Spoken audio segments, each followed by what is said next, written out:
నమో వెంకటేశాయ. ఏడుకొండలవాడ వెంకటరమణ గోవింద గోవింద. శ్రీ శ్రీనివాస శ్రీ వెంకటేశ గోవింద గోవింద. కలియుగ ప్రత్యక్ష దైవం శ్రీనివాస పరబ్రహ్మ అనుగ్రహ విశేషంతో శ్రీమద్భాగవతంలో దశమస్కంధంలోని విశేషాలు యథాశక్తి తెలుసుకుంటూ ఉన్నాం. నారాయణం నమస్కృత్య నరం చైవ నరోత్తమం దేవీం సరస్వతీం వ్యాసం తతో జయముదీరయేత్. సుఖయోగీంద్రుల వారు పరీక్షిన్ మహారాజునకు శ్రీకృష్ణస్వామి దివ్యలీలా విశేషాలను వర్ణించి చెబుతూ ఉన్నారు. భీముని చేతిలో జరాసంధుడు హతుడైపోయాడు. శ్రీకృష్ణస్వామి సూచనను అనుసరించినటువంటి వాడై భీముడు జరాసంధుణ్ణి సంహరించాడు. అతని చెరలో ఉన్నటువంటి వేల మంది రాజులందరూ విడుదలయ్యారు. వాళ్ళందరూ శ్రీకృష్ణస్వామిని చూచి చక్కగా స్తోత్రం చేస్తూ ఉన్నారు. తం నస్సమాదిశోపాయం ఏన తే చరణాబ్జయో స్మృతిర్యథా న విరమేత్ అపి సంసరతామిహ. స్వామి, ఈ సంసారంలో ఉన్నటువంటి దుఃఖములను అనుభవిస్తూ ఉన్నాం మేము. మాకు ఎల్లప్పుడూ నీ పాదముల యందే మనస్సు లగ్నమయ్యేటువంటి దివ్యమైన ఉపాయాన్ని చెప్పు అని రాజులందరూ శ్రీకృష్ణస్వామిని ప్రార్థిస్తున్నారు. కృష్ణాయ వాసుదేవాయ హరయే పరమాత్మనే ప్రణత క్లేశనాశాయ గోవిందాయ నమో నమః. వాసుదేవ, కృష్ణ, ఓ నారాయణ స్వరూప శ్రీహరి, ఓ పరమాత్మ, నమస్కరించినటువంటి ఆశ్రయించినటువంటి ప్రపన్నులైనటువంటి వారి యొక్క ఆర్తిని పోగొట్టేటువంటి గోవిందా, నీకు నమస్కారం స్వామి. నీ చక్కని స్వరూపం మా హృదయంలో స్థిరంగా నిలిచే విధంగా అనుగ్రహించని ప్రార్థిస్తూ ఆ తరువాత శ్రీకృష్ణస్వామి వారితో ఇలా అంటున్నారు. శ్రీసుక ఉవాచ సంస్తూయమానో భగవాన్ రాజభిః ముక్తబంధనైః తానాహ కరుణస్తాత శరణ్యః శ్లక్ష్ణయా గిర. ఈ విధంగా మధురమైనటువంటి చక్కని స్తోత్రములతో ఆ శ్రీకృష్ణస్వామిని రాజులందరూ హాయిగా స్తుతించారు. తమని విడుదల చేశాడు కృష్ణస్వామి అనేటువంటి చక్కని కృతజ్ఞతాపూర్వకంగా మధురమైనటువంటి చక్కని స్తోత్రాలతో స్తుతిస్తే వారితో కృష్ణస్వామి మనోహరమైన వాక్కులతో ఇలా చెబుతున్నాడు రాజులందరితో. శ్రీ భగవాను వాచ అద్య ప్రభృతివో భూపాః మయ్యాత్మన్యఖిలేశ్వరే సుదృఢా జాయతే బుద్ధిః భాడమాశంసితం తథా. అలాగే మీరు కోరిన విధంగానే జరుగుతుంది. ఈనాటి నుంచి మీ బుద్ధి చక్కగా నాయందే లగ్నమై ఉంటుంది. ఈ లోకాన్నంతటినీ నడిపించేటువంటి సమస్తమైన ప్రాణుల యందు అంతర్యామిగా ఉన్నటువంటి నాయందే దృఢమైనటువంటి భక్తి మీ హృదయంలో నిలిచి ఉంటుంది. ఇందులో సందేహం లేదు. ఓ రాజులారా, నేటి నుంచి దిష్ట్యా వ్యవసితం భూపాః భవంత ఋతభాషిణః శ్రియైశ్వర్య మదోన్మాదం పశ్యే ఉన్మాదకం నృణాం. మీరు చక్కని కనువిప్పు కలిగినటువంటి వారై మంచి సంకల్పాన్ని ఏర్పాటు చేసుకున్నారు. భక్తిభావం కలిగి ఉండాలి, ఎవరిని బాధ పెట్టకూడదు. ఈ సంపదలు అన్నీ అశాశ్వతములు, భగవత్ చింతనమే శాశ్వతమైనదని మీరేదైతే నిర్ణయించుకున్నారో అది చాలా మంచి విషయం. ఆ సంకల్పం అనేది మెచ్చుకోదగినటువంటిది. నిజం చెప్పారు మీరు. ఎందువల్లంటే ఐశ్వర్యము చేత అహంకారం చేత ఒక రకమైనటువంటి మదంతో నశించిపోయినటువంటి రాజుల్ని నేను ఎంతమందినో చూశాను, విన్నాను వారి గురించి. హైహయో నహుషో వేనో రావణో నరకోపరే శ్రీమదాత్ భ్రంశితాస్థానాత్ దేవదైత్య నరేశ్వరాః. మదము అహంకారము కలగడానికి రాక్షసులే కానక్కర్లేదు. మదం ఉంటే చాలు, అదే సర్వనాశనం చేసేస్తుంది. హైహయ వంశానికి చెందినటువంటి కార్తవీర్యార్జునుడు ఎంత పరాక్రమవంతుడు, 1000 చేతులు కలిగినవాడు. అహంకార వశం వల్ల అతడు కాలగతిలో నశించిపోయాడు. నహుషుడు, ఇంద్ర పదవిని పొందినటువంటి నహుషుడు కూడా సర్పమై అరణ్యంలో పడిపోయాడు.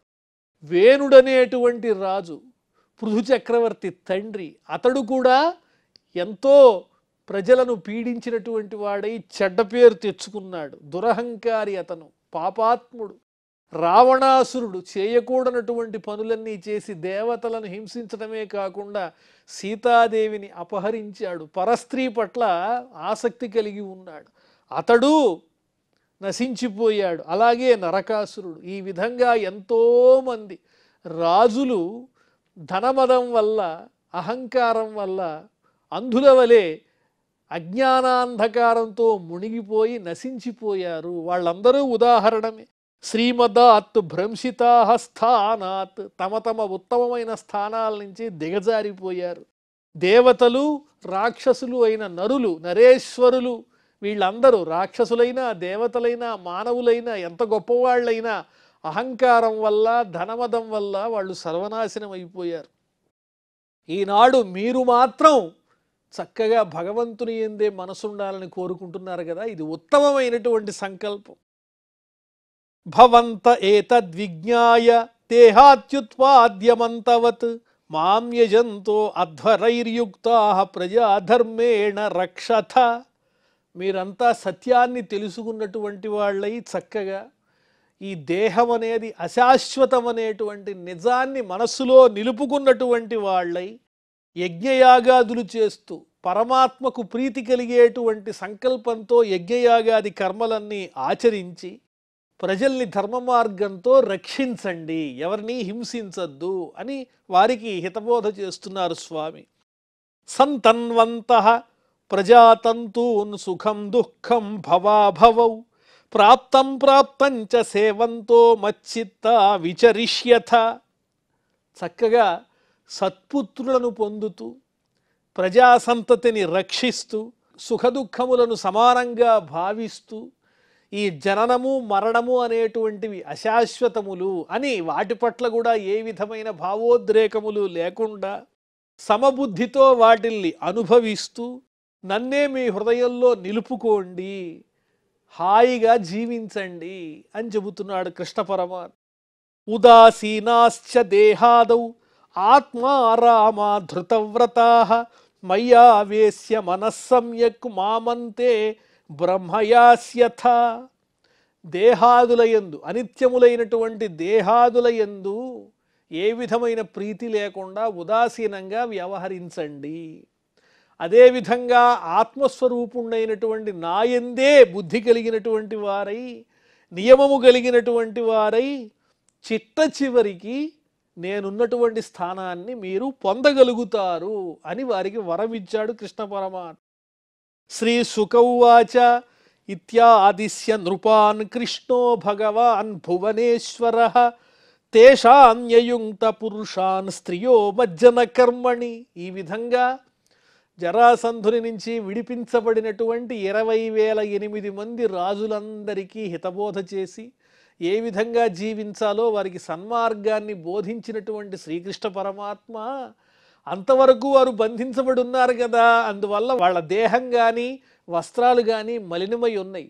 వాళ్ళు ఇప్పుడు మంగళ స్నానాలు ఆచరించాలి. అందుకోసం ప్రత్యేకంగా స్త్రీ పురుషుల్ని నియమించాడు కృష్ణ పరమాత్మ. ఆ రాజుల కోసం ప్రత్యేకంగా వీరికి మంగళ స్నానాలు చేయించండి అని ఆదేశించాడు. సపర్యాంకారయామాస సహదేవేన భారత నరదేవోచితై వస్త్రై భూషణై స్రగ్విలేపనై. సహదేవుణ్ణి పిలిచాడు. ఎవరు సహదేవుడు?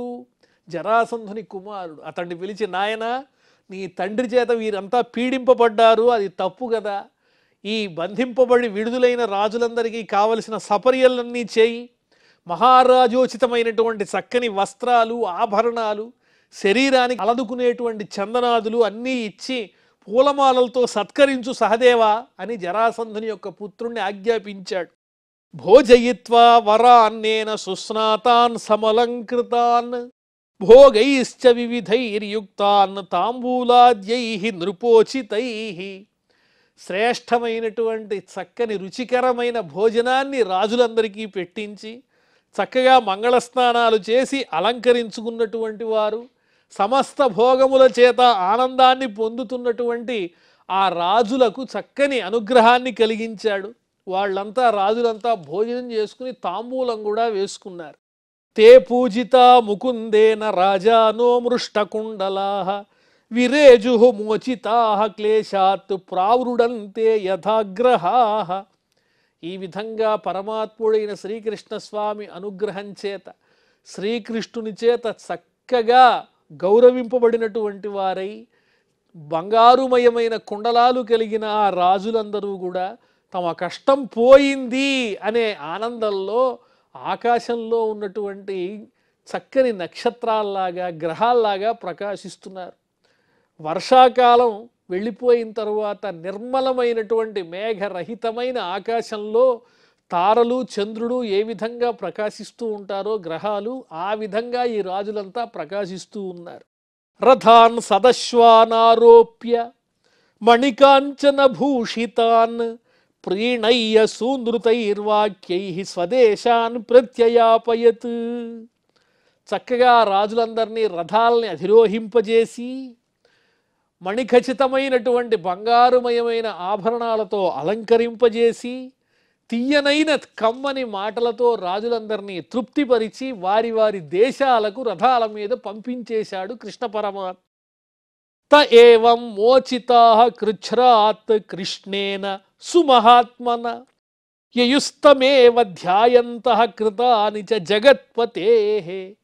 ఈ విధంగా కృష్ణుని చేత విడిపించబడినటువంటి రాజులందరూ ఆ మహాత్ముడైన కృష్ణుని యొక్క దివ్యమైన లీలలను చరితములను తమలో చక్కగా తలుచుకుంటూ గానం చేసుకుంటూ రథాల మీద తమ తమ దేశాలకు చేరుకున్నారు. జగదుః ప్రకృతిభ్యస్తే మహాపురుష చేష్టితం యథాన్వశాసద్భగవాన్ తథా చక్రుః అతంద్రితాః. ఆ రాజులు వారి దేశాలకు వెళ్ళిన తర్వాత కృష్ణుడు చేసిన హితబోధని మర్చిపోకుండా తమ రాజ్యంలో ఉన్న ప్రజలందరికీ కూడా శ్రీకృష్ణుని దివ్యమైన వచనాలను వాళ్ళందరికీ బోధించారు. ఏ విధంగా ఉండాలో తెలియజేశారు. ఆ విధమైన శాసనాలు చేశారు. పరమాత్ముడైన శ్రీకృష్ణుని మీదే మనస్సు కలిగినటువంటి వారై ఏ విధమైన అలసత్వము లేకుండా సోమరితనం లేకుండా శ్రీకృష్ణుని వాక్యాన్ని యథాతథంగా పాటించారు. జరాసంధం ఘాతయిత్వా భీమసేనేన కేశవః పార్థాభ్యాం సంయుతః ప్రాయాత్ సహదేవేన పూజితః. ఈ విధంగా భీముని చేత శ్రీకృష్ణ పరమాత్మ జరాసంధుణ్ణి చంపించి అతని కుమారుడైన సహదేవుణ్ణి మగధ రాజ్యానికి రాజుగా చేసి ఆ సహదేవుని చేత పూజింపబడినటువంటి వాడై అక్కడి నుంచి బయలుదేరుతున్నాడు భీమార్జునులతో కలిసి. గత్వా తే ఖాండవ ప్రస్థం శంఖాన్ దద్మః జితారయః హర్షయంతః స్వసుహృదో దుర్హృదాంచ అసుఖావహాః. అక్కడి నుంచి బయలుదేరి భీమార్జునులు కృష్ణుడు వీరి ముగ్గురు కూడా ఇంద్రప్రస్థానికి చేరుకున్నారు. చేరుకుని శంఖనాదం చేశారు. విజయం వరించింది, శత్రువు నశించాడు అని తెలియజేసేటువంటి విజయధ్వనితో కూడినటువంటి చక్కని శంఖారావాన్ని చేశారు. ఆ శబ్దాన్ని వినంగానే ధర్మరాజాదులంతా ఆహా వీళ్ళు జరాసంధుణ్ణి సంహరించారని అర్థం చేసుకుని వాళ్ళు కూడా ఆనందించారు. స్నేహితులంతా ఉప్పొంగారు. కానీ శత్రువులందరూ కూడా తమ హృదయంలో బాధపడ్డారు వీళ్ళ యొక్క విజయాన్ని చూచి. తచ్ఛ్రుత్వా ప్రీతమనసః ఇంద్రప్రస్థ నివాసినః మేనిరే మాగధం శాంతం రాజా చాప్త మనోరథః. ఈ శంఖారావాన్ని విని ఆ ఇంద్రప్రస్థంలో ఉన్నటువంటి ప్రజలు కూడా అర్థం చేసుకున్నారు. ఓహో జరాసంధుడు మరణించాడనమాట, ఇంకా శత్రుశేషం లేదు. ధర్మరాజు ఎంతో సంతోషంగా తాను తలపెట్టినటువంటి రాజసూయ యజ్ఞాన్ని నిర్వర్తించవచ్చు. తాను కోరిన కోర్కెను చక్కగా తీర్చుకోగలుగుతున్నాడు ఈ ధర్మరాజు అని ప్రజలు కూడా సంతోషాన్ని పొందారు. ఇక మీద శాంతి లభించింది, ఆ మగధరాజైన జరాసంధుని పీడ లేదు అని ప్రజలందరూ హర్షించారు. అభివంద్యాథ రాజానం భీమార్జున జనార్దనాః సర్వమాశ్రావయాంచక్రుః ఆత్మనాయత్ అనుష్ఠితం. ఆ తరువాత కృష్ణుడు భీముడు అర్జునుడు వీరు ముగ్గురు వయసులో ధర్మరాజు కన్నా చిన్నవారే కదా, ముగ్గురు వచ్చి ధర్మరాజుకి నమస్కారం చేశారు. జరిగిన విషయాన్నంతా వివరంగా ధర్మరాజుకి పూసగుచ్చినట్లుగా తెలియజేశారు. ఏమేం చేశారో, వాళ్ళు ఏ విధంగా జరాసంధుణ్ణి భీమసేనుడు సంహరించాడో అదంతా ఉన్నది ఉన్నట్లుగా చక్కగా వర్ణించి ధర్మరాజుకి తెలియజేశారు. నిశమ్య ధర్మరాజస్తత్ కేశవేనానుకంపితం ఆనందాశ్రుకళాం ముంచన్ ప్రేమ్నా నోవాచ కించన. ధర్మరాజు కూడా కృష్ణుని చేత చెప్పబడినటువంటి సమస్తమైన ఆ విషయాన్ని తెలుసుకుని పరమాత్మకు తమ పట్ల ఉన్నటువంటి దయను తలుచుకున్నటువంటి వాడై ఆనందాశ్రువులు జాలువారుస్తూ ప్రేమాతిశయంతో ఏం మాట్లాడాలో తెలియక అలాగే నిలబడిపోయాడు కృష్ణ పరమాత్మను చూస్తూ ధర్మరాజు. ఇక్కడితో మనం దశమ స్కంధంలో 73వ అధ్యాయాన్ని పరిపూర్ణం చేసుకున్నాం. ఇప్పుడు 74వ అధ్యాయంలో ప్రవేశిస్తున్నాం. శ్రీ సుక ఉవాచ ఏవం యుధిష్ఠిరో రాజా జరాసంధ వధం విభోః కృష్ణస్య చ అనుభావంతం శ్రుత్వా ప్రీతః తమబ్రవీత్. కాసేపటి తరువాత ధర్మరాజు తేరుకుని కృష్ణస్వామి చేసిన ఉపకారాన్ని తలుచుకుంటూ ఆనందించి, జరాసంధుడు మరణించాడు, ఇంత సహాయం చేసిన కృష్ణ, నీ రుణం మేము ఎలా తీర్చుకోవాలి, నీ ప్రభావం ఎంత గొప్పదో, నీ సామర్థ్యం వల్లే మేము అన్నీ సాధించగలుగుతున్నామని ఎంతో ప్రేమగా కృష్ణుడితో ఈ విధంగా అంటున్నాడు ధర్మరాజు. యుధిష్ఠిర ఉవాచ ఏ స్యుః త్రైలోక్య గురవః సర్వే లోకమహేశ్వరాః వహంతి దుర్లభం లబ్ధ్వా శిరశైవానుశాసనం. ఈ ముల్లోకాల్లో ఎవరైతే ఉన్నారో గొప్ప గొప్ప ఋషులైన యోగులైన సనకాది మహారుషులైన ఇంద్రాది దేవతలైన మహానుభావులు ఎవరైనా సరే నీవిచ్చినటువంటి ఆజ్ఞని పాటించి తీరవలసిందే. ఆ ఆజ్ఞ దొరకటమే దుర్లభం. నువ్వు ఆజ్ఞాపించావంటే అది ఆజ్ఞను పొందినటువంటి వారి పట్ల వరమవుతుంది. అంత గొప్పవాడివి నీవు. ముల్లోకములను శాసించేటువంటి ఓ పరమాత్మ, నీ వల్లనే మేము ఈ రకమైనటువంటి దివ్యమైన స్థితిని పొందగలుగుతూ ఉన్నాము. శిరస్సుతో నీ శాసనాన్ని ధరించేటువంటి వారు నీ వరాన్ని పొందినట్లే. సభవాన్ అరవిందాక్షో దీనానాం ఈశమానినాం దత్తేను శాసనం భూమన్ తదత్యంత విడంబనం. పద్మముల వంటి నేత్రములు కలిగిన ఓ మహానుభావ, భూమన్ పురుషోత్తమ, నీవు ఎంత గొప్పవాడవు. మేమంతానేమో చక్రవర్తుల్లాగా మహారాజుల్లాగా అనుకుని భావన చేస్తూ ఉన్నాము. నీవేమో పరమాత్ముడవయ్యుండి ఏమీ లేనివాని వలె, సామాన్యుల వలె మానవుల యొక్క ప్రవర్తనను అనుకరిస్తూ కనిపిస్తున్నావు. ఏది నిజం ఇందులో? చక్రవర్తుల వలె మేం కనిపించటం అంటే అర్థం ఏమిటి? అది ఆభాస మాత్రమే, ఎండమావి లాంటిది. నిజమైనటువంటి సర్వస్వతంత్ర సార్వభౌముడవు నీవు. అటువంటి నీవేమో సామాన్యుని వలె కనిపిస్తున్నావు, మానవ మాతృని వలె. ఏమీ లేని గాజు మొక్క లాంటి మేమేమో మణుల వలె ప్రకాశించేటట్టు చేస్తున్నావు. ఇది నీ మాయే కదా. నిజమైన శక్తి మీదే తప్ప మాదేమీ లేదు. మేమంతా నిమిత్త మాత్రులం. ఇదంతా నడిపించేది నువ్వే. నీ శక్తి లేకపోతే మేమేమీ చెయ్యలేము అని ధర్మరాజు ఆర్తితో ప్రపన్నుడై శ్రీకృష్ణస్వామిని కీర్తిస్తున్నాడు. నహ్యేకస్యాద్వితీయస్య బ్రహ్మణః పరమాత్మనః కర్మభిర్వర్ధతే తేజో హ్రసతే చ యథా రవేః. సమస్తమైన సృష్టిలో శాశ్వతమైన ఏకైక స్వరూపం నీవే. అద్వితీయమైనటువంటి రెండవది ఏదీ లేదు. విశ్వమంతా వ్యాపించి విశ్వాన్ని నడిపించేటువంటి వాడవు నీవే. విశ్వస్వరూపుడవు నీవే అయి ఉన్నావు. పరబ్రహ్మస్వరూపుడవు నీవే, పరమాత్మవు నీవే. నీ తేజస్సును అతిక్రమించేది ఈ సృష్టిలో వేరొకటి లేదు. సూర్యుడు ఉదయిస్తూ ఉంటాడు, అస్తమిస్తూ ఉంటాడు. అస్తమించినంత మాత్రాన సూర్యుని యొక్క తేజస్సు తరుగుతుందా? అలా భావించిన వాళ్ళు అజ్ఞానులే అవుతారు. అదేవిధంగా దివ్యమైన తేజస్సు, పరమాత్మ స్వరూపుడమైనటువంటి నీవు, దివ్యమైన తేజస్సు కలిగినటువంటి నీవు మానవాకృతిని ధరించి అస్తమించే సూర్యుని వలె మా మధ్య సంచరించినంత మాత్రాన నీలో తేజస్సు లేదు, నీవు పరమాత్ముడవు కాదు అని ఎవరైతే భావన చేస్తారో వాళ్ళు అజ్ఞానులే అవుతారు కదా. ఓ పరమాత్మ, నీ తత్వం నాకు తెలుసయ్యా అని ధర్మరాజు నిరాడంబరంగా కృష్ణస్వామిని పరమాత్మగా ఎరిగి భక్తిభావంతో స్తుతిస్తున్నాడు. నవైతే అజిత భక్తానాం మమాహమితి మాధవ త్వం తవేతి చ నానాథీహి పశూనామివ వైకృత. నీ భక్తులు ఎవరైతే ఉంటారో, నీ తత్వాన్ని ఎవరైతే తెలుసుకుని ఉంటారో వాళ్లకు నాది నేను అనే అహంకారాదులు ఉండవు, కర్తృత్వ భోక్తృత్వాలు అంటవు. నీవు నీది నేను నాది అనేటువంటి భేదాలు వాళ్ళు ఎరుగరు. ఎందువల్లంటే నీవు పరమాత్మవనేటువంటి జ్ఞానం తెలిసి నిన్నే సేవించేటువంటి పరమ భాగవతోత్తములు వాళ్ళు. అలాంటి వాళ్ళు పరమోత్కృష్ట స్వరూపుడమైనటువంటి నిన్ను ధ్యానిస్తూ గడుపుతారు తప్ప తాము స్వతంత్రులమని ఎట్టి పరిస్థితుల్లోనూ భావించరు. ఎవరైతే అలా భావన చేస్తారో వాళ్ళు నీ భక్తులే కాదు, వాళ్ళు జ్ఞానహీనమైనటువంటి పశువులతో సమానమైనటువంటి వారు. కాబట్టి ఈ జరిపించేదంతా నీ వల్లనే జరుగుతోంది, నీ శక్తి వల్ల జరుగుతోంది తప్ప ఇందులో మా శక్తి ఏదో ఉంది అని మేము భావన చేస్తే మేము జ్ఞానం లేని పశువులు లాంటి వాళ్ళము. మేము నీ భక్తులము, నీ సేవకులము, నీ పరిచారకులము, నీ కైంకర్య పరులము అని చెప్పి ధర్మరాజు తన మనసులో ఉన్నటువంటి భావాన్ని వ్యక్తపరుస్తున్నాడు.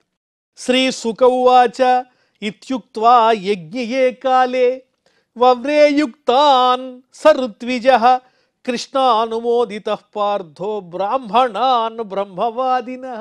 ఈ విధంగా పలికినటువంటి ధర్మరాజు ఇంకా యజ్ఞదీక్ష స్వీకరించబోతూ ఆ యజ్ఞంలో ఋత్విక్కులుగా ఎవరెవరిని వరించాలో, ఎవరెవరిని ఋత్విక్కులుగా ఏర్పాటు చేయాలో అవన్నీ చూస్తూ ఉన్నాడు. అవన్నీ కృష్ణుని యొక్క అంగీకారంతోనే జరుగుతూ ఉన్నాయి. బ్రాహ్మణోత్తములందరినీ కూడా ఋత్విక్కులుగా ఏర్పాటు చేసుకుంటూ ఉన్నాడు. యజ్ఞం చేయాలంటే మరి వేదవేత్తల యొక్క సహకారం లేకుండా అది సాగదు. హోత, ఉద్గాత, అధ్వర్యుడు, బ్రహ్మ ఇత్యాదిగా కలిగినటువంటి యజ్ఞ రక్షకులు, దేవతల్ని ఆహ్వానించేటువంటి వేద పండితులు వీళ్ళందరినీ కూడా చక్కగా నియమించుకుని అదే రకంగా మహా గొప్ప ఋషులైనటువంటి వాళ్ళందరినీ ఋత్విక్కులుగా పొందుతూ ఉన్నాడు ధర్మరాజు. ద్వైపాయనో భరద్వాజ సుమంతుర్గౌతమో అసితః వసిష్ఠః చ్యవనః కణ్వః మైత్రేయః కవశస్త్రితః. ద్వైపాయనుడు అంటే వ్యాసుల వారు, భరద్వాజ మహర్షి, సుమంతుడు, గౌతముడు, అసితుడు, వశిష్ఠుడు, చ్యవనుడు, కణ్వుడు, మైత్రేయుడు, కవశుడు, త్రితుడు అనే పేరు కలిగిన దివ్య ఋషులందరూ ఋత్విక్కులుగా ఉన్నారు. విశ్వామిత్రో వామదేవః సుమతి జైమినిః క్రతుః పైలః పరాశరో గర్గః వైశంపాయన ఏవచ. విశ్వామిత్రుల వారు, వామదేవుడు, సుమతి, జైమిని, క్రతువు, పైలుడు, పరాశరుడు, గర్గుడు, వైశంపాయనుడు ఇత్యాదిగా కలిగిన ఎంతోమంది మహానుభావులంతా ఋత్విక్కులై ఉన్నారు. అధర్వ కశ్యపో ధౌమ్యో రామో భార్గవ ఆసురిః వీతిహోత్రో మధుచ్ఛంద వీరసేనో అకృతవ్రణః. అధర్వుడనే మహర్షి, కశ్యప మహర్షి, ధౌమ్యుల వారు, అలాగే పరశురాముడు, శుక్రాచార్యుల వారు, ఆసురి, వీతిహోత్రుడు, మధుచ్ఛందుడు, వీరసేనుడు, అకృతవ్రణుడనే పేరు కలిగినటువంటి మహర్షులు ఎంతోమంది ఋత్విక్కులుగా ఉన్నారు. ఉపహూతాః తథాశ్చాన్యే ద్రోణభీష్మ కృపాదయః ధృతరాష్ట్ర సహసుతో విదురశ్చ మహామతిః. గొప్పదైనటువంటి ఈ యజ్ఞానికి ధర్మరాజు కౌరవులను కూడా అందరినీ ఆహ్వానించాడు. భీష్ముడు, ద్రోణుడు, కృపుడు ఇత్యాదిగా కలిగినటువంటి పెద్దలతో ధృతరాష్ట్రుడు తన సంతానంతో పాటు ఆ ధర్మరాజు చేసేటువంటి యాగాన్ని చూడటానికి విచ్చేశాడు. బ్రాహ్మణాః క్షత్రియాః వైశ్యాః శూద్రాః యజ్ఞ దిదృక్షవః తత్రేయుః సర్వరాజానో రాజ్ఞాం ప్రకృతయో నృప. సమస్తమైన వర్ణముల వారు, చాతుర్వర్ణ్యముల వారు, బ్రాహ్మణులు, క్షత్రియులు, వైశ్యులు, శూద్రులు ఇత్యాదిగా కలిగిన సమస్తమైన ప్రజలు, సమస్త రాజన్యలోకము ఆ యజ్ఞాన్ని చూడటానికి విచ్చేశారు అని వర్ణించి చెబుతూ ఉన్నారు. మరి ఆ తరువాత ఏం జరిగిందో మనం మళ్ళీ తెలుసుకుందాం. ప్రస్తుతం క్షమాప్రార్థనాదులతో ఈ కార్యక్రమాన్ని పరిసమాప్తం చేసుకుందాం. అథ క్షమాప్రార్థన. యదక్షరపదభ్రష్టం మాత్రాహీనంచ యద్భవేత్ తత్సర్వం క్షమ్యతాం దేవ నారాయణ నమోస్తుతే. శ్రియః కాంతాయ కళ్యాణ నిధయే నిధయేర్థినాం శ్రీ వెంకట నివాసాయ శ్రీనివాసాయ మంగళం.